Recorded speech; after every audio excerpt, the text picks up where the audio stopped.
Hi, welcome to this episode of the Jim and Shelby Show, the All Things Print Podcast. I'm Jim Raffle, and I'm joined by Shelby Sapusik. Hi, Jim. How are you today? I'm great. How you doing? Not bad for a Sunday, I guess. Yeah, it's a Sunday, and I think we're doing this on a Sunday because we've been all over the place recently, right? Yes, and that's kind of what our episode is about today. Where have we been? Where have we been? So, not too long ago, we were at UV Energize in Nashville, right? Yep, that was the first full week of September. It was, and we were exhibitors there, so we were sponsors / exhibitors. We had a booth, and that's put on by PDS Equipment in Nashville. That's where they're based. They're a national distributor of Momaki UV printing equipment. And so the whole center of the room was filled with, I mean, just about every Momaki UV printer, I'm pretty sure, I think, except for the big flatbeds they didn't bring in. Yeah. And so it was kind of cool to see all those printers in one place and to see all the things that those printers could print on. At least I thought that part was pretty exciting. Yeah, and I was kind of impressed why we haven't been to one before, either as an attendee or as an exhibitor, or at least I haven't. And I was impressed for a 2-day event for not a big floor, space. There were a lot of people through there in those 2 days. Yeah, we talked to a lot of them. I mean, I remember the first, what was it, like the first 2 hours of the first day. I don't think either one of us stopped talking, and we had people 3 deep at our little tabletop booth. Yeah, my throat hurt by the end of the day from talking. Absolutely, mine too. And we sold a bunch of Nix minis at all of them that we had along. Yes. So that was cool. We got to show off the spec check application, which is always fun. And then we also gave away a whole bunch of tumblers with ICC characterization charts on them. Yeah, and it was kind of cool to explain why those were on there, that we were measuring and making a profile for something cylindrical. Right, absolutely. I was really impressed with the education sessions, which I did not personally attend, but I heard from you. You went to one of them. Yeah, it was on marketing, and I'm not going to remember the person's name anymore.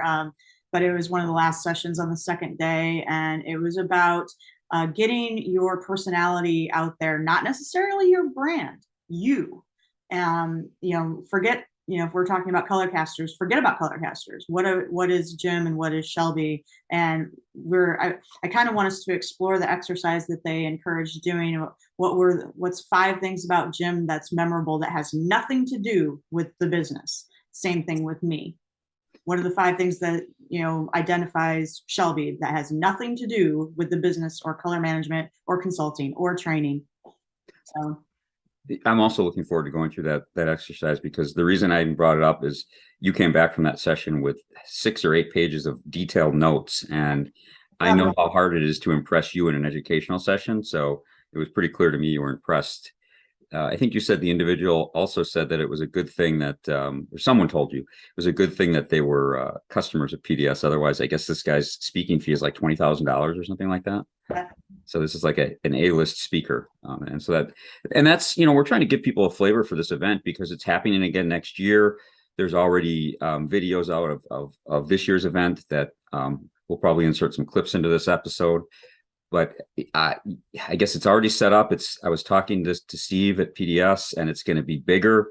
We're going to take over like part of an additional room right next door to where we were, and there'll be 4 to 5 additional sponsors. Probably more people. The events will probably be just off the hook, maybe a little bit bigger. So I'm already looking forward to going back to Nashville. Is it going to be held in Nashville again? Exact same place. Yeah, same hotel, same ballroom, but we're just going to have more space in that ballroom. I guess there was a wall behind us that they're going to knock out, but open up, and there's like another third of the amount of space in there. So, what did you think about the pre-show networking event and the customer appreciation party on the rooftop? Well, the pre-show I thought was so cool because they took over the second story of one of the I guess they're all really honky tonks on Broadway in Nashville. And we had our own party up there with our own music, and it was just PDS. They had all kinds of logoed UV printed things like coasters. One of them had our logo on it, but all the sponsors had logos, and they had pictures and signs up on the wall. They took over the whole second floor, and it was pretty cool. And we didn't stay long. I don't think anybody did, because we had a long 2 days ahead of us. But it sure looked like a great party, and I was glad to be there. And then the customer appreciation event on the roof of the Westin, which is where the pool is. It's a 2-story pool deck almost like a nightclub atmosphere, was a lot of fun. They had some amazing food out, and I think it was open bar all night, right? Or at least for some things. I don't know if it was full open bar, but partial. No, it wasn't open bar it was for like the house wine and house beer. I mean, Okay, so there were, yeah, so there were, and I think people had a great time there too. Absolutely. And so might be a great event if you do a lot of UV printing, or you're thinking about you doing UV printing. It's coming up, it's the first week of September again next year in 2023. And maybe mark your calendar and plan on coming. I think it's going to be another great event. yeah. So what happened after UV Energize? I came home for about 48 hours. I turned around and got on a plane and went down to South Florida. And I did some consulting with a client down there who they do a bunch of things, but I was helping them print on vinyl with a Mamaki UV printer, coincidentally. And what they were doing is duplicating the wood grain from a vinyl plank flooring. And it's basically to create what they call the transition pieces between, doors, different height floors, things of that nature. And they're basically, it's a relatively new product. I mean, they're not the only people doing this, but they're doing it a little bit different way. And what I found interesting was we made the profiles they needed, fairly quickly. And then I spent the better part of 2 days teaching them how to do color corrections. They're working with CMYK files because that's what their photographer who is taking pictures is providing them. And every one of them needed color correction, even though we had a perfectly G7 gray profile. We had to do color corrections on every single one of those images, just because of the way they reflect light, the way they capture light, all kinds of different things. Every one of them needed a color correction in CMYK, and so I had to teach them how to do that.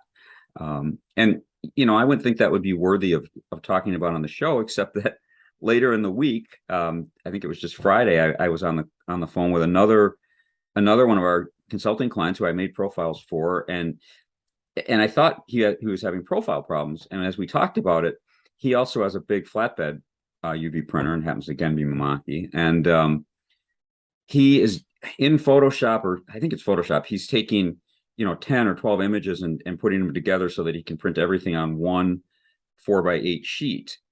And he says, yeah, like one or two of the images just aren't coming out right. And I'm like, oh, but the rest of them are. And he said, yeah. I said, well, have you ever done color correction in Photoshop? And so literally twice in 1 week, that topic came up, and I just have a feeling it may start coming up more. So I thought I would mention that. Yeah, that was pretty interesting. And it was funny to me that, I'm usually the Adobe girl and you're out there doing all this Photoshop work, which is great. No. Well, and honestly, that's probably the only area of the Adobe products that I have any depth of knowledge is either CMYK or RGB color correction using the curves functions. And it's because I had to actually do it. I never did it professionally, but I had to teach it many, many years ago. I taught a class at a technical college, and that was one of the things I had to teach the students how to do. So I had to learn how to do it. And it's to me, it's an amazingly powerful function of Photoshop. And it's, what we should say is it's also, we always tell people in our consulting, do not use your RIP to do color correction. It's the wrong place to do color correction. A lot of people do it, but the problem with that is now you have to remember those settings, store those settings. And if you ever run the job again and you haven't remembered and stored those settings, good luck trying to get back to where you were. Whereas if you make good, solid G7 quality profiles, gray balanced profiles, and then you do your color corrections in Photoshop or any other tool that lets you adjust curves, you will then have a color balanced image that should work pretty well. It might need minor tweaks again, but it should work with any G7 gray profile pretty well. So it's the right place to do your color corrections is in the file. Great.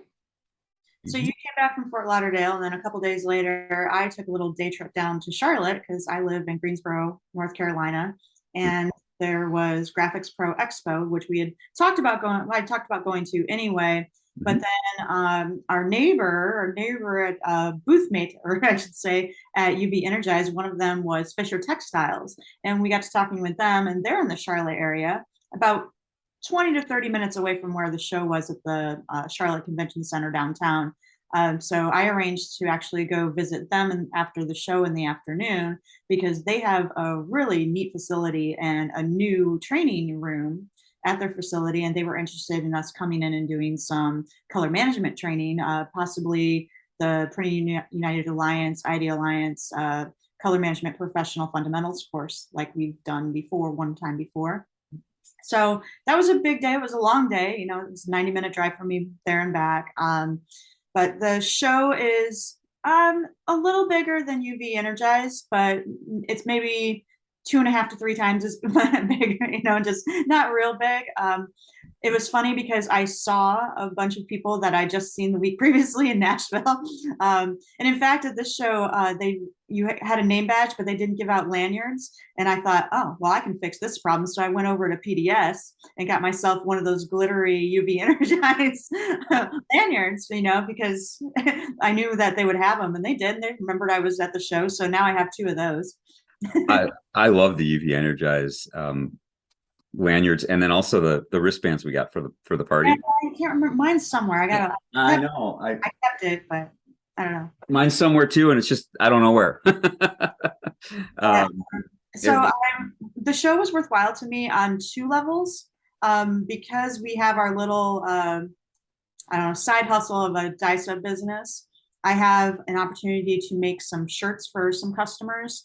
And we've delved in shirts a little bit, but not bigger orders. And I might be doing some bigger orders. I don't know how much I've talked to you about this.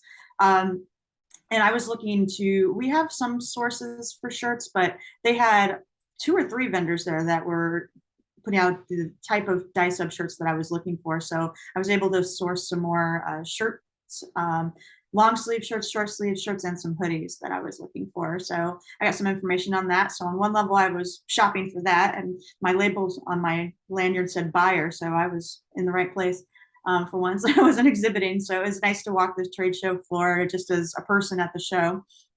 But then I also spoke to some of our customers, clients, colleagues, maybe set up another call for next week about some training, possibly with a bigger printer company. And then after that, I ended up going over to Fisher Textiles. So got in the car, drove 30 minutes, not 30 miles, but 30 minutes. And that was really cool. They have a really neat facility. I think I showed you the photos. We'll be sharing those on social. And I think we're going to try to do something with them with CMP. That color management professionals program coming up in February is my goal. That's a brand new facility, right? Well, they've moved in within the last year. And you would not believe the warehouse and what they have on hand. It's just amazing. And, you know, they were in a situation like some of our other clients where most of what they were doing was trade shows. So when the pandemic hit, you know, they really had to struggle a little bit. And now all this is coming back, and the training facility is awesome. It's upstairs above where all the printing work and the warehouse work and production work is. And but there's an elevator, so we can easily get a printer up there. There's a full kitchen up there. You're going to love that they have this coffee machine that does not only coffee, but espresso and cappuccino. And the room is probably big enough to fit, I would say, you know, 25 to 30 people. Yeah. First I drink the coffee, then I do the things. You